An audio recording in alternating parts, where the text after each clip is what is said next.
매일 배우기를 즐기고 아무리 복잡한 정보도 재밌게 파고드는 친근한 가이드.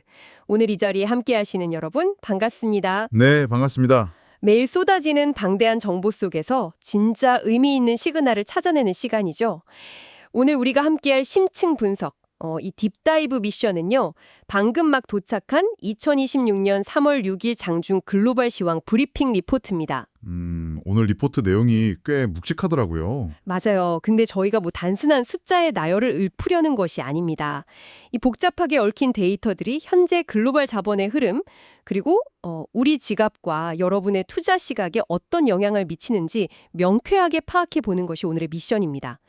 이 복잡한 퍼즐을 함께 맞춰주실 전문가님 모셨습니다. 네, 오늘 시장 데이터를 쭉 훑어보면서 정말 흥미로운 패턴들을 많이 발견했습니다.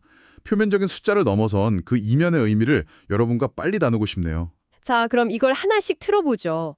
오늘 리포트에서 가장 먼저 시선을 끄는 건 단연 한국 증시의 극단적인 양극화 현상입니다. 완전히 그 두 얼굴을 보여줬죠. 그렇죠. 코스피는 5,535.09포인트로 전일 대비 0.87% 하락하면서 꽤 무거운 흐름을 보였는데 네, 코스닥은 완전히 다른 세상이었습니다. 네. 1,140.31포인트로 무려 2.14%나 급등했어요. 심지어 코스닥 시장에서는 이틀 연속으로 매수 사이드카가 발동될 정도로 수급이 폭발을 했거든요. 이틀 연속 매수 사이드카라는 건 정말 엄청난 에너지가 몰렸다는 뜻이죠. 네, 조선일보 헤드라인 보셨어요? 주식이 코인판 됐다. 이렇게 뽑았더라고요. 네, 맞습니다. 그만큼 지금 시장의 공포와 롤러코스터 장세가 확 와닿는데 금융위기 이후에 변동성 지수가 최고치를 경신했다고 하잖아요. 코스피랑 코스닥 양시장의 괴리가 이렇게까지 벌어지는 이유가 뭡니까? 여기서 아주 매력적인 포인트가 하나 있습니다. 코스피가 지금 중동 리스크나 미국발 매크로 충격이라는 외부 요인에 직접적으로 흔들리고 있다면 네. 코스닥은 철저하게 내부적인 이슈에 반응하고 있다는 거죠.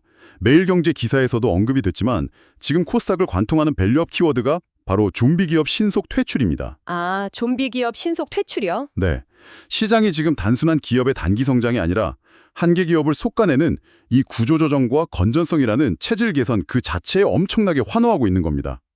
여러분이 투자자라면 단순히 지수가 오르고 내리는 것을 넘어 시장이 지금 어떤 체질 개선에 돈을 걸고 있는지 보셔야 합니다. 그러니까 부실을 털어내는 쪽에 자본이 쏠리고 있다는 거군요. 실제 데이터 포인트에서도 이런 흐름이 명확히 보입니다. 삼성전자가 마이너스 2.92%, 그리고 SK하이닉스가 마이너스 2.44%, 이런 대장주들은 하락을 했지만 네, 대형 반도체주들은 부진했죠. 반면에 삼성 SDI는 플러스 2.68%로 선방을 했고 특히 보험업이 플러스 3.94%, 금융업이 플러스 3.29%로 꽤 든든하게 방어막 역할을 해냈어요. 맞습니다. 대형 기술주들이 글로벌 매크로의 눈치를 보며 비틀거리는 사이 주주환원과 지배구조 개선이라는 밸류업 수혜주들이 시장을 지탱하고 있는 모습입니다. 그럼 이게 대체 글로벌 관점에서는 무슨 의미일까요? 시선을 밖으로 좀 돌려보죠. 간밤에 미국 증시 상황이 상당히 불안한 줄타기를 했습니다. 네, S&P 500 지수가 0.56% 하락한 6,831포인트로 마감했고요. 다우랑 나스닥은 장 막판에 간신히 보합권으로 들어왔죠. 이 거센 매도세의 원인? 역시 그 중동의 불길 때문인가요? 그렇습니다. 중동 유조선 피격 사태가 아주 치명적인 내관을 건드렸거든요. 글로벌 원유 수송의 핵심인 호르무즈 해협을 통과하는 유조선이 사실상 0을 기록했습니다. 아, 통과 유조선이 아예 영척이요? 네, 완전히 막힌 거죠. 그 즉각적인 여파로 WTI 원유, 그러니까 서부 텍사스산 원유가 단숨에 8.5% 급등하면서 현재가가 78.98달러까지 치솟았습니다. 하루 만에 8.5% 급등이라니.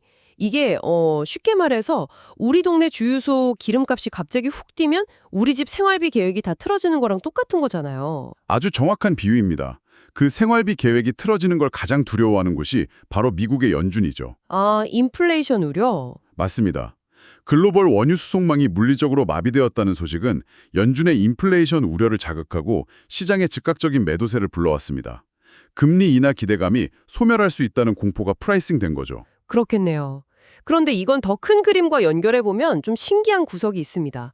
이런 공포 속에서도 나스닥의 빅테크 주식들, 예를 들면 브로드컴이나 부킹홀딩스 같은 종목들은 장 막판에 낙폭을 상당 부분 축소했거든요. 네, 아주 흥미로운 지점이죠. 거시적인 공포가 투매를 유발했지만 핵심 기업들의 코어 비즈니스, 그 현금 창출력에 대한 시장의 신뢰는 여전히 살아있다는 뜻입니다. 여기에 더해서 한국 증시에 활력을 불어넣은 소식도 하나 있었죠. 한국의 핀테크 기업 토스가 나스닥 상장을 완료한 후에 국내 상장도 검토한다는 소식이요. 네, 이 뉴스가 투자 심리에 상당히 긍정적인 변동성을 줬습니다.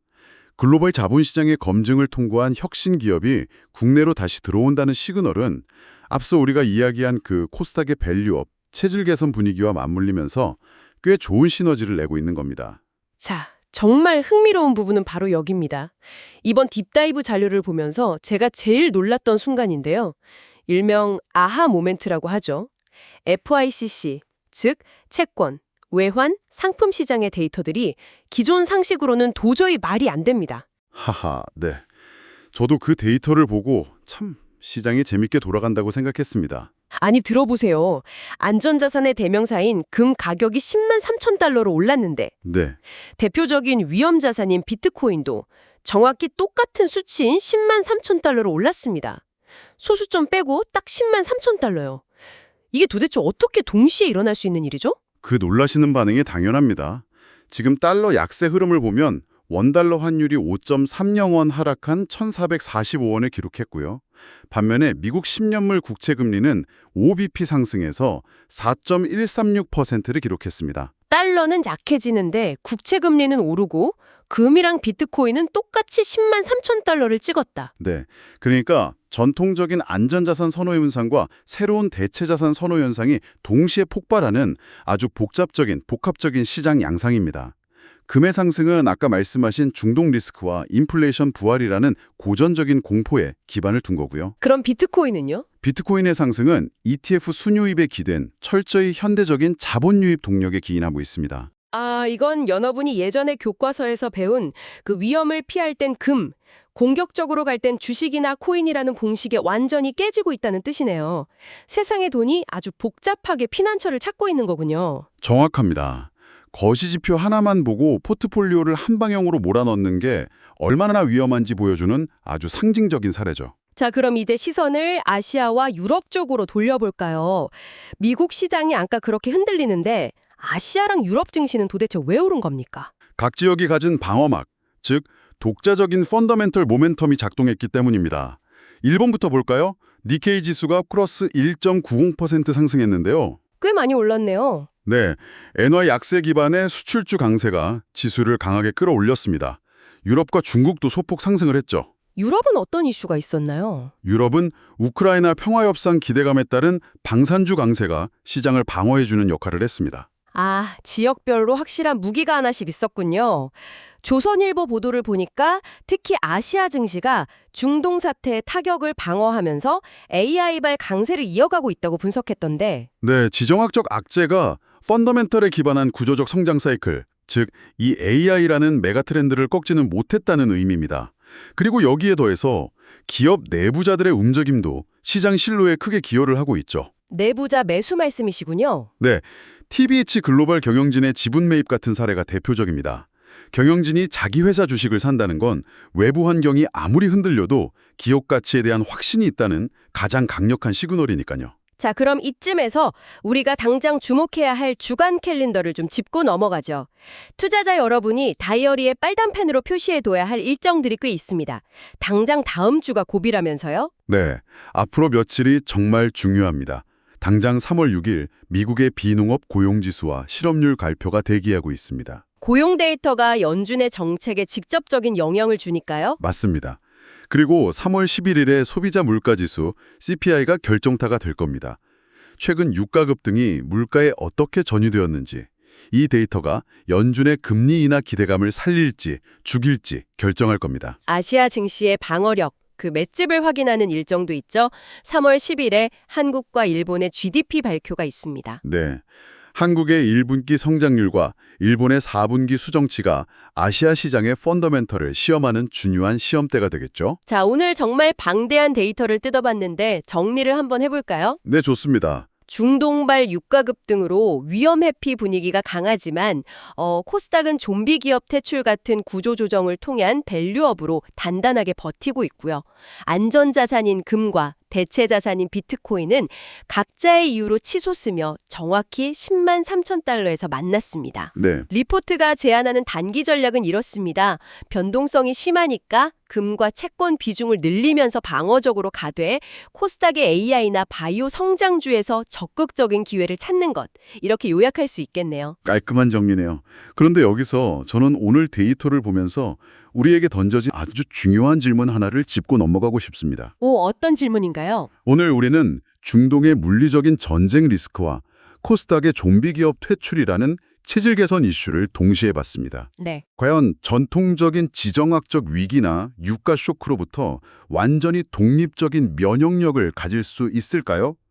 금과 비트코인이 똑같이 10만 3천 달러의 가격표를 매기고 있는 지금 낡은 경제학 공식이 무너지고 있습니다. 아, 면역력이요? 네.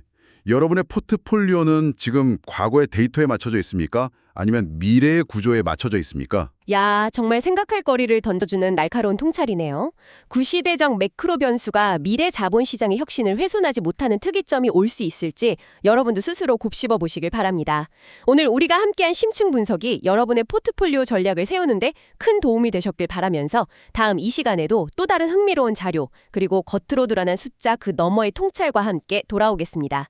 오늘 함께해 주신 여러분 고맙습니다. 전문가님도 수고하셨습니다. 네, 감사합니다.